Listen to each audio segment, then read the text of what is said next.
acabou. E um dos principais pontos desde o início foi a necessidade de leitos, tanto de enfermaria como de UTI. E mesmo com tudo parecendo voltar ao normal, essa é uma preocupação que ainda é necessária. Nós vamos conversar agora com o professor Emídio Matos, que desde o começo da pandemia acompanha a evolução de leitos no estado. Bom dia, professor, seja bem-vindo mais uma vez aqui ao Bom Dia Meu Norte para os mais de 1 milhão de amigos. É preocupante a situação? Já para ligar o alerta vermelho? Edson, bom dia, telespectadores. É sempre uma situação de alerta e de vigilância quando a gente tem novas variantes circulando e quando a gente tem um relaxamento das medidas de proteção individual que definitivamente protegem a população. Então, a gente tem, obviamente, Edson, em relação a abril desse ano, quando nós vivemos o pior momento, a gente está numa situação mais tranquila, com redução do número de casos, de óbitos, de internações. Mas alguns territórios de saúde do estado do Piauí estão oscilando essa taxa de ocupação e apresentando taxa superior a 50%. Professor, agora nós somos pegos de surpresa, né, com um surto, por exemplo, no Rio de Janeiro e em São Paulo, da H3N2, que tem os mesmos sintomas da Covid. Para quem está assistindo a gente, que talvez, né, ou tenha contraído H3N2 e já fica desesperado achando que é Covid, qual é o procedimento básico para quem está em casa ter esse discernimento ou o que fazer nesse momento? Bom, Edson, o que fazer é procurar a rede de atenção, a rede básica de atenção do SUS, para ser corretamente atendido, testado e se possa identificar. Mas isso, Edson, é um complicador a mais de fato, porque os sintomas são muito parecidos com o da Covid.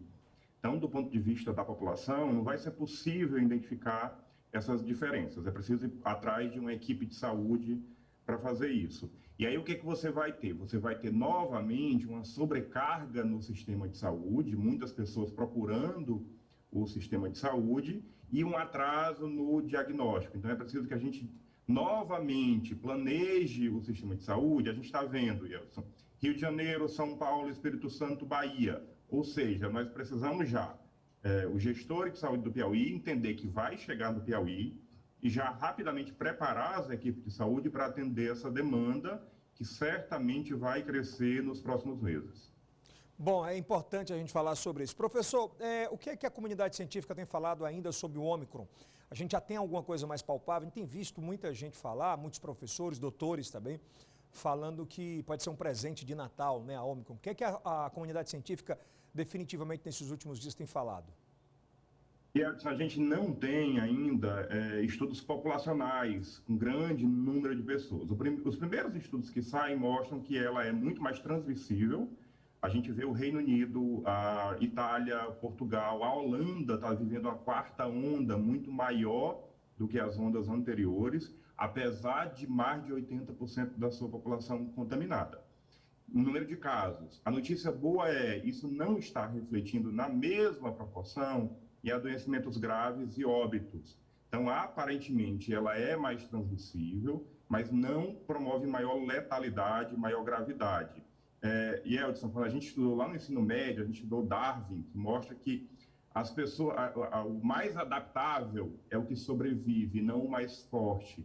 Então, aparentemente, essa nova variante é mais adaptável, mas ela não está promovendo maior gravidade, felizmente. Mas a gente precisa esperar ainda algum tempo para ver aqui no Brasil como vai ser o comportamento dessa nova variante, num cenário de festa de final de ano e de festa de Réveillon. Até porque ela erradica as outras variantes, né? Ela erradicou a variante Delta na África do Sul e assim tem feito por todo mundo, né? Ela vai se tornar predominante, por exemplo, Londres, a capital da Inglaterra, hoje ela deve ser a predominante, circulando lá na capital londrina. Então, é assim que acontece, né? E aí vocês estão vendo aí gráficos que a gente está mostrando essa taxa de ocupação, mas o gráfico anterior, Edson, mostra alguns dados que são bons. Primeiro, em relação aos idosos, nós vacinamos mais do que de 100% com primeira e segunda dose daquilo que previa o IBGE, a projeção de população de idosos para o estado do Piauí. Mas depois, Edson, tem um dado preocupante, cerca de 17% da população não retornou para a segunda dose. E esse gráfico mostra exatamente isso. Esse não retorno é maior entre os homens do que entre as mulheres, mas daí, cerca de 360 mil piauienses que não retornaram para a segunda dose. Quando a gente olha para a dose de reforço, só cerca de 27% tomaram a dose de reforço. E quando a gente lembra que todos os idosos já deveriam ter tomado a dose de reforço. Então, isso é importante a gente mostrar isso, falar com o seu telespectador. As vacinas são seguras, as vacinas efetivamente protegem do adoecimento grave e do óbito. O que a gente fica triste, né, professor? Eu, particularmente, fico porque, a essa altura, dezembro, era para a gente ter campanhas em massa na TV, no rádio, na internet, né, tanto federal quanto estadual. A gente sente falta dessas campanhas, né, para ajudar a população a voltar a tomar a segunda dose e a terceira dose de reforço, né? Exato, Yeltsin. E a gente precisa ressaltar que, junto com a crise sanitária, a gente vive uma profunda crise social. As pessoas estão passando fome. Então, além de ter a vacina disponível, é preciso que tenha condições de acesso. A gente não pode pensar em deixar os pontos de vacinação só nas regiões centrais.